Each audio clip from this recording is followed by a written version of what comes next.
Silakan duduk saudara.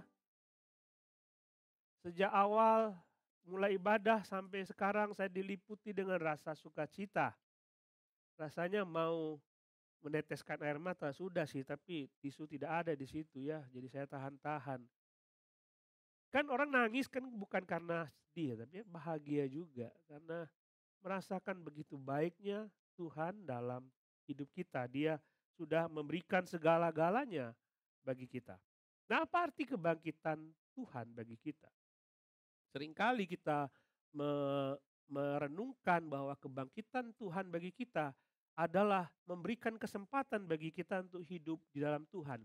Kita yang akan mengalami kematian secara jasmani, tapi kebangkitan Tuhan memungkinkan kita untuk bisa menikmati surga dan tidak akan mengalami kematian kedua. Happy sekali rasanya.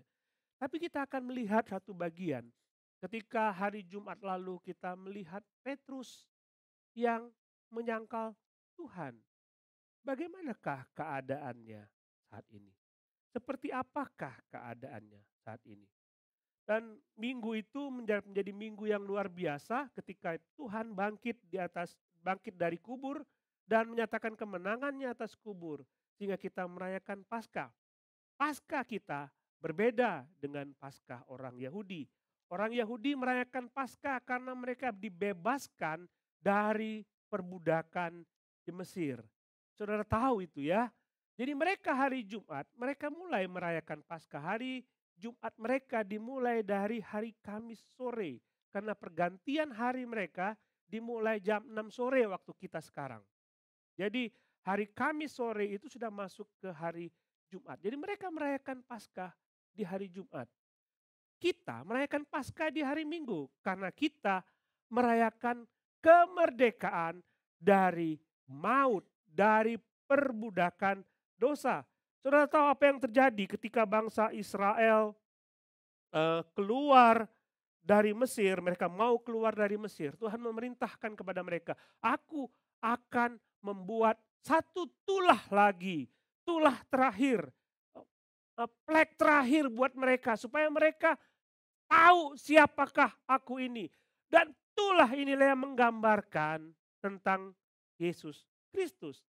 Jadi mereka diminta untuk memilih dari sekian banyak domba mereka yang tidak bercela dan tidak bercacat untuk disembelih dan darahnya dioleskan di ambang pintu di rumah-rumah mereka. Supaya pada waktu malam malaikat Tuhan turun dan memeriksa semua rumah di Mesir. Diperiksa. Dan ketika mereka mendapati, oh di rumah ini ada darah. Di rumah ini ada darah. Berarti di dalam rumah ini tidak akan ada kematian. Di dalam rumah itu tidak akan kematian. Jadi seluruh orang Israel, rumah Israel tidak akan ada kematian karena ada darah anak domba itu. Nah, kemudian pada waktu perjanjian baru ketika Yohanes Pembaptis tampil. Ketika Yohanes Pembaptis tampil, dia berkata, lihat anak domba Allah yang menghapus dosa dunia. Dia ngomong itu menunjuk kepada Yesus Kristus yang datang kepada dia. Lihat, itulah anak domba yang sebenarnya yang menghapus dosa dunia. Dan ketika dia mati di atas kayu salib, kita yang percaya kepadanya punya darah dia.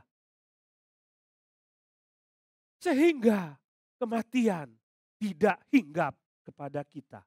Luar biasa. Yesuslah domba Paskah yang sebenarnya. Dan kita merayakan itu. Saudara punya kehidupan bersama-sama dengan Tuhan. Karena saudara menikmati darah anak domba Allah itu. Luar biasa. Dan inilah yang kita rayakan saudara. Sekalipun kita mati secara jasmani, kita meninggalkan tubuh kita, tapi kita akan hidup bersama Tuhan selama-lamanya. Ya, enak bukan? Mau sekarang? Oh nanti Pak, oke nggak apa-apa, nanti aja. Nah saudara, mari kita lihat dalam Yohanes pasal yang ke-21, kita akan melihat di sini tentang bagaimana hancurnya Petrus pada waktu hari Jumat lalu. Kita melihat bagaimana hancurnya dia ketika dia menyangkal Tuhan. Kemarin kami waktu elder meeting, Pak Aswin mengingatkan hari Sabtu adalah hari kelabu. Why? Mereka bertanya-tanya, bagaimana keadaan kita?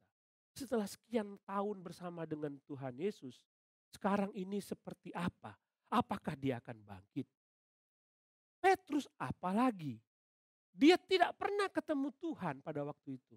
Tidak pernah, setelah dia menolak Tuhan, menyangkal Tuhan, dia pergi dan dia tidak pernah ketemu Tuhan. Bagaimana statusku? Aku sudah menghina Tuhan, aku tidak layak lagi tinggal bersama dengan para murid. Mungkinkah aku diampuni? Petrus merasa terpukul. Mungkinkah aku diterima lagi oleh Tuhan? Yudas sudah dibuang. Mungkinkah aku juga terbuang? Nah, kita akan membaca dalam Yohanes pasal 21 ayat 15 sampai 19. Catatan percakapan Yesus dan Petrus disaksikan oleh 6 murid lainnya. Jadi mereka bertuju di tepi pantai itu dan mereka 6 orang murid lain menyaksikan bagaimana Yesus bercakap-cakap dengan Petrus. Mari kita buka Alkitab kita. Kita lihat Yohanes pasal 21 ayat 15 sampai 18. Sesudah sarapan Yesus berkata kepada Simon Petrus, "Simon, anak Yohanes, apakah engkau mengasihi aku lebih daripada mereka semua ini?" Jawab Petrus kepadanya, "Benar Tuhan, engkau tahu bahwa aku mengasihi engkau." Kata Yesus kepadanya, "Gembalakanlah domba-dombaku." Kata Yesus pula kepadanya untuk kedua kalinya, "Simon anak Yohanes, apakah engkau mengasihi aku?" Jawab Petrus kepadanya, "Benar Tuhan, engkau tahu bahwa aku mengasihi engkau." Kata Yesus kepadanya, "Gembalakanlah domba-dombaku." Kata Yesus kepadanya untuk ketiga kalinya, "Simon anak Yohanes, apakah engkau mengasihi aku?" Maka sedih hati Petrus karena Yesus berkata untuk ketiga kalinya, "Apakah engkau mengasihi aku?" Dan dia berkata kepadanya, "Tuhan, engkau tahu segala sesuatu. Engkau tahu bahwa aku mengasihi engkau." Kata Yesus kepadanya, "Gembalakanlah domba-dombaku.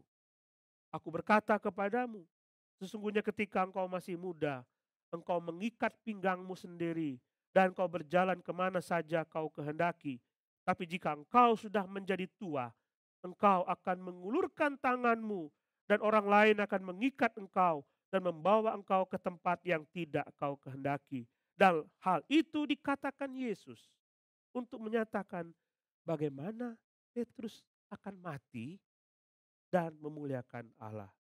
Sesudah mengatakan demikian, dia berkata kepada Petrus, "Ikutlah aku." Saudara, apa yang dialami oleh Petrus ketika dia menyangkal Tuhan, dia pergi meninggalkan murid-murid yang lain. Dia mengutuki dirinya sendiri dan dia merasa bersalah sekali. Petrus dihantui dengan rasa bersalah.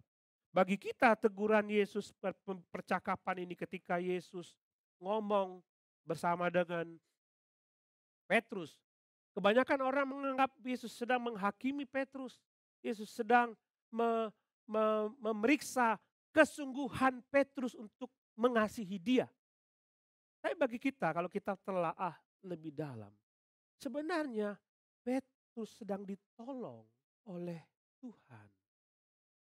Tuhan tahu bagaimana perasaan Petrus yang dihantui dengan rasa bersalah itu. Petrus penuh dengan rasa bersalah. Orang lebih condong untuk melihat pertanyaan ini sebagai pertanyaan penghakiman. Tapi itu pertanyaan-pertanyaan dikemukakan oleh Yesus. Ini adalah untuk membangkitkan Petrus kembali. Teman, bangkit kembali. Ikutlah kembali. Nah, Yesus bersama-sama dengan Yesus sekarang dan harapannya tidak boleh lagi dihantui dengan masa lalunya. Tidak boleh dihantui dengan masa lalu. Coba kita baca Yohanes pasal 21 ayat 9. Ketika mereka tiba di darat, mereka melihat api arang dan di atasnya ikan dan roti. Bagi murid-murid lain, melihat arang di situ, melihat api di situ biasa saja. Kan Yesus sedang panggang ikan, panggang roti. Nah, itu makanan. Yesus sedang mempersiapkan bagi mereka makanan. Tapi bagaimana bagi Petrus? Ketika dia melihat api di situ, dia tahu di depan perapian itu dia pernah menyangkal Yesus. Di depan perapian itu, ketika dia melihat api itu, dia trauma ketika melihat api itu. Trauma. Di hadapanku ada Yesus dan di hadapanku ada api. Persis hari Jumat kemarin. Di hadapanku ada api dan Yesus ada di situ melihat aku. Persis. Dan dia trauma. Orang dihadapi dengan persoalan-persoalan seperti ini. Bagaimana kalau ketika dia mendengar ayam berkokok? Pagi-pagi saya yakin dia akan tinggal di tempat di mana tidak ada ayam. Dia benci sekali sama ayam. Kalau bisa tidak ada dengar suara ayam, tapi tidak bisa menghindari. Tiap kali dia mendengar suara ayam, dia tidak bisa tidur dan mengutuki dirinya sendiri. Dia tidak dia tidak merasa nyaman dengan itu. Lihat api, dia tidak nyaman. Lihat ayam, dia tidak nyaman. Trauma dengan masa lalu. Petrus punya masa lalu yang sulit untuk dilupakan. Masa lalu itu menghantui dia dan dia tidak bisa maju untuk masa lalu. Karena masa lalu itu. Saya yakin banyak di antara kita punya kepahitan di masa lalu. Banyak di antara kita mungkin dihantui dengan rasa berdosa yang begitu besar. Kita sudah meninggalkan Tuhan. Dan kalau ditanya kembali dosa apa yang masa lalu yang pernah saudara perbuat, sehingga saudara melukai hati Tuhan, itu malu sekali untuk diceritakan. Malu sekali untuk diceritakan. Dan ini menghantui kita. Dosa yang begitu besar membuat kita merasa tidak layak di hadapan Tuhan. Kita mendatang kepada Tuhan dengan perasaan takut. Mungkinkah aku diterima oleh Tuhan? Itu dosa, saudara. Bagaimana dengan perlakuan orang lain? Bagaimana dengan kata-kata orang lain? Bagaimana perlakuan orang lain membuat kita benci kepadanya? Sehingga kita jangankan lihat mukanya. Lewat daerah rumahnya aja saya teringat sama dia dan saya penuh dengan kebencian. Dan itu membuat kita tidak bisa move on, tidak bisa maju untuk ke masa depan. Sejak saya punya teman, ada teman yang dulu udah lama nggak ada menceritakan kepada saya. Sejak masa kecil, dia tidak pernah merasakan kasih sayang orang tua.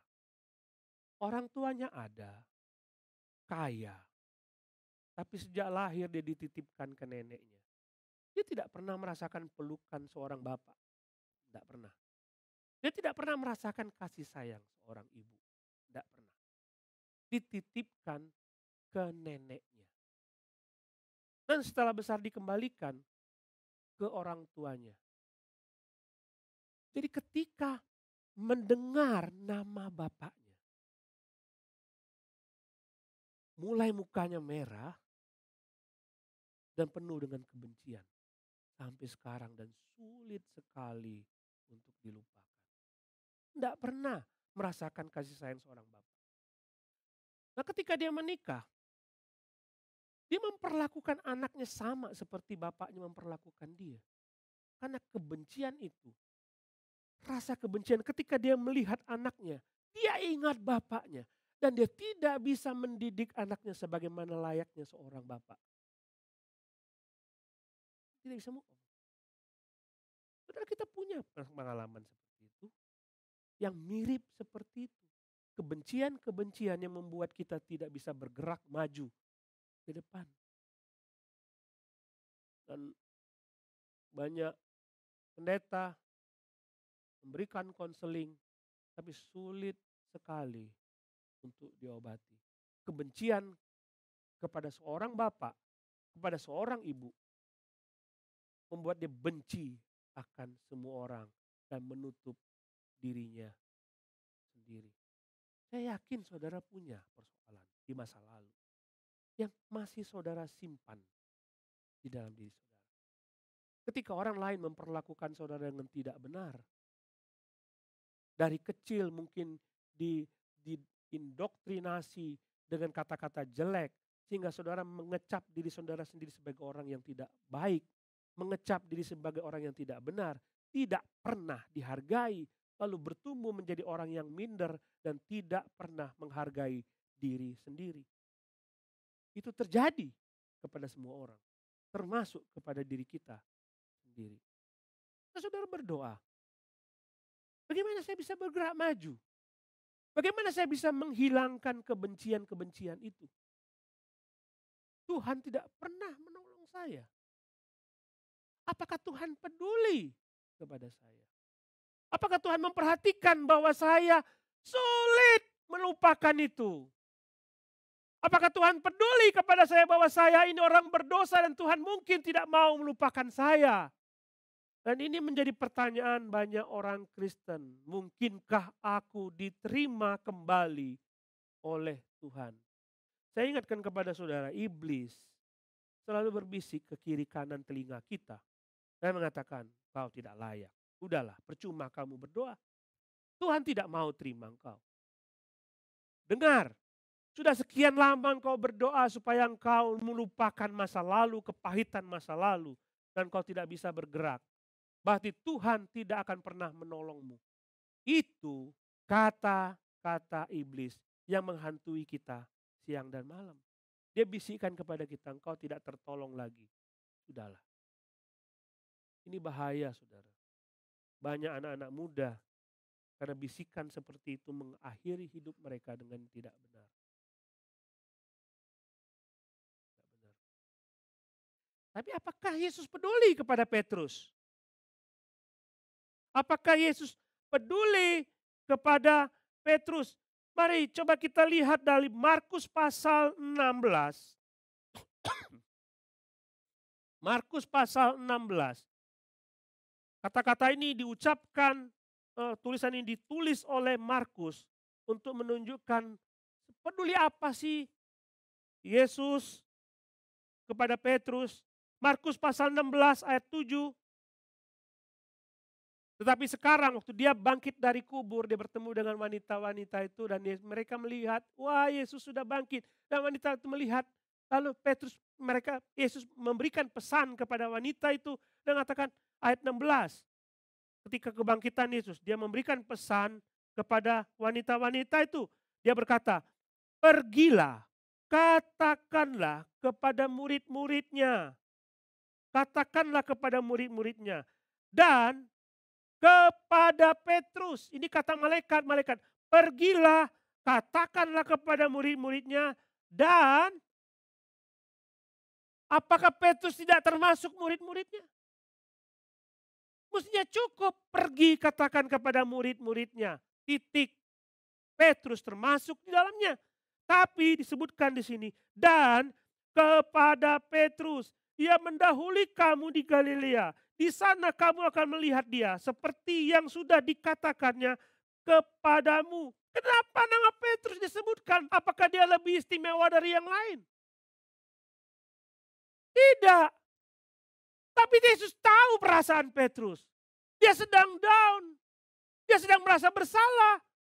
Kalau namaku tidak disebut, mungkin aku tidak termasuk dalam undangan. Mungkin janji itu tidak berlaku lagi bagi aku. Tapi ada undangan khusus buat dia. Dia tidak istimewa. Tapi Yesus sedang menolong dia. Supaya dia bangkit dari keterpurukan. Dia bangkit dari masa lalunya. Dia bangkit dari dosanya. Coba bayangkan ketika mereka wanita-wanita datang lagi menemui murid-muridnya dan menemui Petrus. Petrus, namamu disebut khusus. Dan dia ingin kamu pergi juga ke Galilea dan menemui dia. Apa perasaan Petrus? Aku menyangkal dia.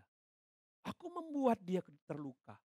Tapi dia masih mengundang aku.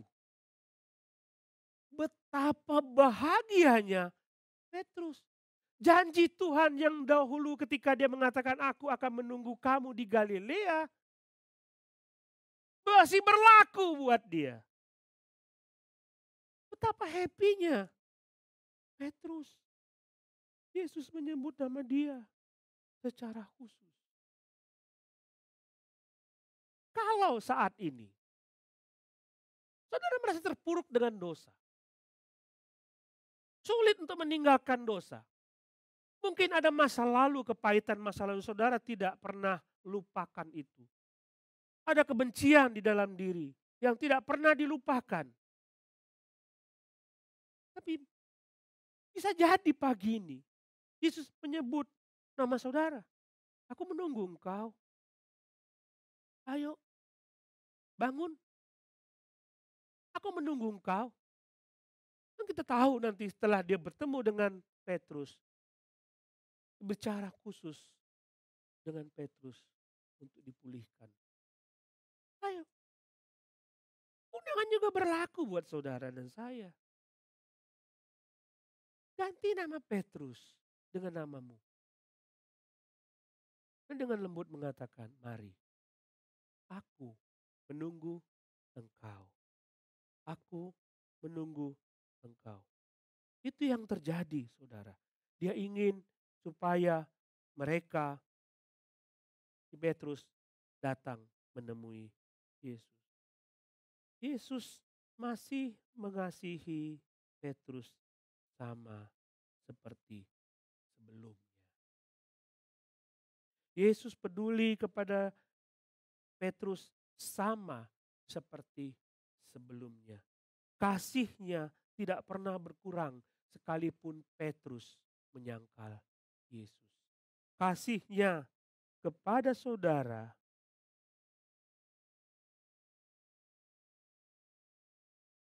tidak pernah berkurang. Dia peduli dan ingin menolong hidup saudara.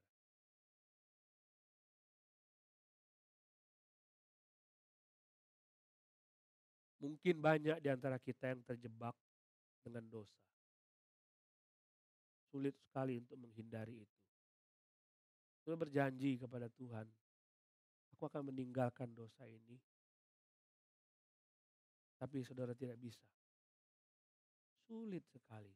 Dan ketika kembali kepada Tuhan, mau berdoa, mau menyebut nama Tuhan saja, mau berlutut saja, penuh dengan ketakutan, jangan-jangan dia tidak mau mendengarkan aku. Ayat-ayat ini mengingatkan kita, dia menanti saudara. Dia menyebut nama saudara. Dan dia ingin bersama dengan saudara, ngobrol, berdua bersama dengan saudara. Bangkit, datang kepada Tuhan, datang kepada Yesus. Coba saudara lihat Yohanes pasal 21 ayat 2 dan 8. Kita lihat di situ. Yohanes pasal yang ke 21 ayat 2 sampai 8. Di pantai itu berkumpul. Jadi ceritanya memang mereka lagi mencari ikan lagi. Mereka mencari ikan lagi dan mereka menangkap ikan semalam-malaman tetapi tidak ketemu dengan ikan itu. Dan di pantai itu berkumpullah Petrus, Simon Petrus, Thomas yang disebut Didimus, Nathanael dari Kana yang di Galilea, anak-anak Zebedius dan dua orang murid lainnya. Kata Simon Petrus kepada mereka, aku pergi menangkap ikan. Kata mereka kepadanya, kami pergi juga dengan engkau. Mereka berangkat lalu naik ke perahu, tetapi malam itu mereka tidak menangkap apa-apa. Ketika hari mulai siang, Yesus berdiri di pantai, akan tetapi murid-murid itu tidak tahu bahwa itu adalah Yesus. Kata Yesus kepada mereka, hai anak-anak, adakah kamu mempunyai lauk pauk? Jawab mereka, tidak ada. Maka kata Yesus kepada mereka, tebarkanlah jalamu di sebelah kanan perahu, maka akan kamu peroleh.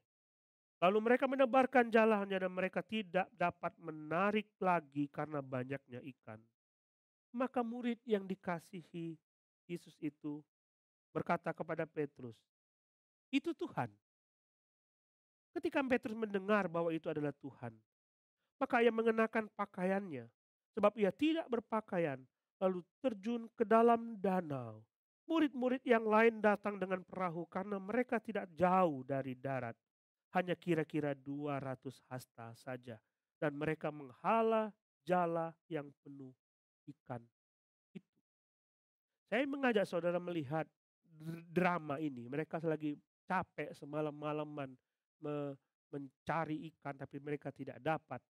Lalu dari darat Yesus teriak. Jadi kalau Yesus teriak itu tidak jauh berarti ya. 200 hasta kira-kira 90 meter. Jadi pada waktu mereka diperintahkan oleh tebarkanlah di sebelah kanan. Mereka menangkap ikan. Murid yang dikasihi yaitu Yohanes. Mereka melihat ikan itu. Yohanes baru sadar. Itu pasti Tuhan. Dan murid-murid lain kaget. Terutama Petrus. Terkejut. Langsung ambil bajunya, pakai baju dan terjun langsung menemui Yesus. Jarak itu tidak jauh. Cuma 90 meter. Mereka menghela perahu mereka. Mereka bisa datang kepada Yesus. Tapi Petrus buru-buru. Itu orang yang paling aku kasihi. Orang yang pernah aku khianati. Orang yang pernah aku sangkal. Tapi dia sungguh mengasihi aku. Dia buru-buru, dia ingin lebih dahulu daripada murid-murid lainnya. Ingin datang kepada dia. Ingin melihat wajahnya. Ingin menghampiri dia. Cepat-cepat. Cepat-cepat saudara. So, kalau ada persoalan saudara. Yesus menanti saudara. So come quick. Don't hesitate. Jangan sungkan untuk datang kepada dia. Menunggu di pantai. Bahkan itu luar biasa sekali. Breakfast with Jesus. Dia sudah siapkan ikannya. Dia sudah siapkan rotinya. Menunggu saudara makan bersama-sama dengan Yesus. Is that wonderful? So come. Dia ingin memulihkan saudara. Dia ingin pulihkan keadaan saudara. Sehingga saudara bisa move on. Move on bersama-sama dengan Tuhan. Coba lihat percakapan itu yang tadi kita baca. Kita sudah baca 3 kali Yesus bertanya kepada Simon Petrus. Simon, apakah engkau mengasihi aku? 3 kali Yesus bertanya. Saya senang sekali lagu itu dan senang sekali pertanyaan Yesus itu. Dan dia bertanya kepada Simon 3 kali. Kadang-kadang kita berpikir untuk melihat cuma pertanyaan itu seperti pertanyaan penghakiman. Benar. Waktu Yesus bertanya kepada Simon, dia bertanya ingin memeriksa apakah Petrus mengasihi Yesus dengan kasih agapau. Yesus bertanya, bahasa Indonesia memang tidak menjelaskan itu, tapi kalau kita lihat bahasa Yunani, ada 2 kata kasih yang digunakan di situ. Yesus bertanya kepada Petrus, Petrus, apakah engkau mengasihi aku dengan kasih agape? Apakah engkau mengasihi aku dengan kasih agapau? Yang walaupun Walaupun darahku curahkan, walaupun nyawaku berikan aku tetap mengasihi engkau. Apapun resikonya. Walaupun aku harus menderita, I still love you. Itu maksudnya kasih agape. Yesus selalu tanya kepada Petrus dengan 3 pertanyaan yang sama. Dan kasih yang dimaksud oleh Yesus adalah kasih agape. Saudara lihat bahwa Petrus selalu menjawab dengan kasih filia. Tahu kasih filia? Kasih antar teman. You kasih saya kasih engkau. Pergumulan berat bagi Petrus untuk menjawab, aku agape dengan engkau. Tuhan. Tapi saya senang dengan pertanyaan Yesus ini. Saya suka sekali dan ketika saya merenungkan ini, saya mungkin itu ditanyakan kepada diri saya. Apakah engkau agape dengan Yesus? Coba kita renungkan ini. Kalau saudara breakfast dengan Tuhan, just the two of you, berdua dengan Tuhan. Berdua saja. Ada deep conversation di situ. Apa kabar? Bagaimana harimu? Ditanya oleh Tuhan kepada saudara. Bagaimana keluargamu? Bagaimana anak-anakmu? Bagaimana suamimu? Pekerjaanmu? Ada kesulitan tidak? Cakap dalam sekali percakapan itu. Dan tiba-tiba dia tanya kepada saudara. Apakah engkau mengasihi aku? Apa jawab saudara? Kalau hari ini dia datang kepada saudara secara pribadi. Secara pribadi dia tanya. Do you love me?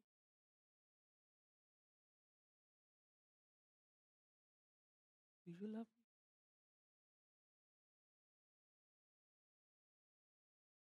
Saudara bisa ngomong sama dia secara pribadi. Yes Lord, I love you. Atau mungkin sukar untuk menjawab itu. Tapi tiba-tiba dia menggunakan bahasa Yunani. Dia bilang, apakah engkau mengasihi aku dengan segala resikonya? Dia sebut nama saudara. Do you love me? Silakan saudara jawab kepada Tuhan. Tapi coba lihat saudara, dia bukan cuma untuk mengatakan tentang kasih agape, memeriksa bagaimana keadaan Simon. Tapi coba lihat ketika dia berkata, gembalakanlah domba-dombaku. Gembalakanlah domba-dombaku. 3 kali Yesus ngomong, gembalakanlah domba-dombaku. Di hadapan 6 murid lainnya, Yesus berkata kepada Simon, gembalakanlah domba-dombaku. Apa artinya bagi Simon Petrus? Waktu Yesus ngomong gembalakanlah domba-domba, dia masih mempercayakan itu kepadaku.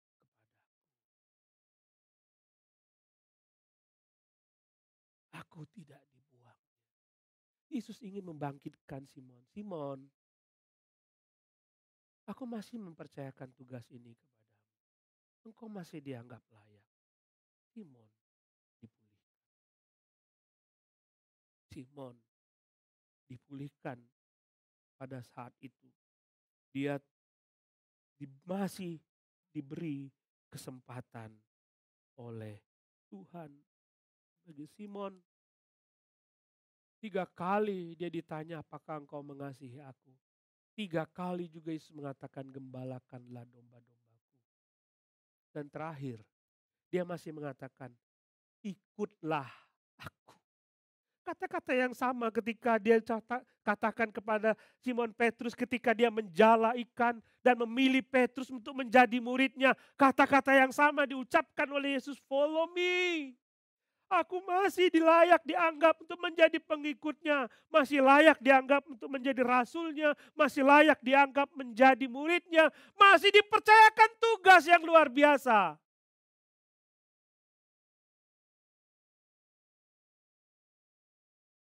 Aku masih diberi kesempatan. Aku masih dianggap Tuhan dan masih layak oleh Dia. Ini bicara kepada kita. Nggak peduli masa lalu kita, tidak peduli persoalan masa lalu itu, tidak peduli betapa besarnya dosa kita. Dia ingin panggil, come on, come with me, breakfast with me, come on. Aku ingin ngomong sama engkau dan aku masih percaya kepadamu. Tuhan give Petrus the second chance. Tuhan yang sama juga memberikan kesempatan kepada saudara untuk bangkit. Ayolah, He still loves you. Dengan kasih agape itu, Dia masih mengasihi engkau. Saudara, lihat ayat yang ke-18. Rekam ya. Yesus ngomong kepada Petrus, aku berkata kepadamu, sesungguhnya ketika engkau masih muda, ini ngomong sama Petrus. Petrus, ketika engkau masih muda, engkau mengikat pinggangmu sendiri dan engkau berjalan kemana saja kau kehendaki. Tapi jika engkau sudah tua, engkau akan mengulurkan tanganmu dan orang lain akan mengikat engkau dan membawa engkau ke tempat yang tidak kau kehendaki. Dan hal itu dikatakan Yesus untuk mengatakan bagaimana Petrus akan mati dan memuliakan Allah. Lihat, memang Petrus engkau menyangkal aku. Dan pada saat engkau menyangkal aku, engkau sedang menyelamatkan nyawamu sendiri. Tapi someday Petrus, lihat, engkau akan ditangkap oleh orang, tanganmu akan diikat, kau akan dibawa pergi ke tempat yang tidak kau kehendaki, dan engkau akan mati memuliakan aku. Beda Petrus dulu dan Petrus sekarang. Beda saudara dulu dan beda saudara sekarang. Beda. Tuhan memulihkan, memberikan kesempatan ke saudara dan memastikan kemenangan atas setiap dosa, atas setiap masa lalu, atas setiap kepahitan. Saudara bisa bangkit itu. Karena Tuhan memastikan itu. Dan Petrus, saudara tahu cerita tradisi mengatakan, aku tidak layak mati seperti Yesus mati. Aku harus mati lebih berat dari Yesus. Aku harus menderita lebih berat dari Yesus. Dia menyerahkan nyawanya buat Tuhan. Petrus dulu dan Petrus sekarang beda. Dia move on. Tidak lama setelah Yesus naik ke surga, dia berkhotbah di Yerusalem dan memenangkan 3.000 jiwa, luar biasa. Orang yang menyangkal Tuhan sekarang move on dan bangkit buat Tuhan. Dan memenangkan 3.000 jiwa. Dia bekerja buat Tuhan. Saudara juga bisa seperti itu. Saudara bisa dipakai oleh Tuhan. Maju. Itulah inti kebangkitan. Tuhan memulihkan saudara. Dan ingin saudara menang di dalam Dia. Menang di dalam Dia. Coba perhatikan saudara, orang yang sama yang sedang bercakap-cakap dengan Yesus di tepi pantai Tasik itu, Tasik Galilea itu. Orang yang sama menulis surat seperti ini. Dalam 1 Petrus pasal yang ke-4 ayat 12. Dibilang, saudara-saudara yang kekasih, janganlah kamu heran akan nyala api siksaan yang datang kepadamu sebagai ujian. Seolah-olah ada sesuatu yang luar biasa terjadi atas kamu. Sebaliknya, bersukacitalah sesuai dengan bagian yang kamu dapat dalam penderitaan Kristus, supaya kamu juga beroleh bergembira dan bersukacita pada waktu Ia menyatakan kemuliaannya.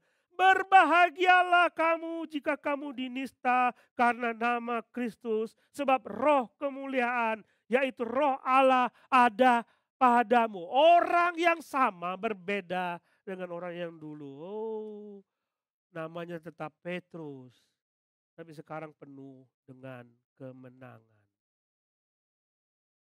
Saudara bisa kan? Saudara bisa seperti itu. Mungkin saat ini dia gagal, tapi nanti dia tidak gagal. Pada waktu dia bercakap-cakap dengan Tuhan, Tuhan bertanya, apakah engkau agapau dengan aku? Dia selalu menjawab dengan, Filia, berat sekali. Tapi perjumpaan itu mengubah hidupnya. Dan sehingga hidupnya menunjukkan bahwa dia mengasihi Yesus dengan kasih agape. Sekarang kalau saudara bercakap-cakap dengan Tuhan, saudara datang kepada dia ingin memulihkan hidup saudara, saudara datanglah kepada dia. Katakan persoalanmu, kegundahanmu, masa lalumu, kebencianmu, dan biarkan dia bereskan itu. Dan memperbaharui kasihmu kepada Tuhan. Mari kita berdoa.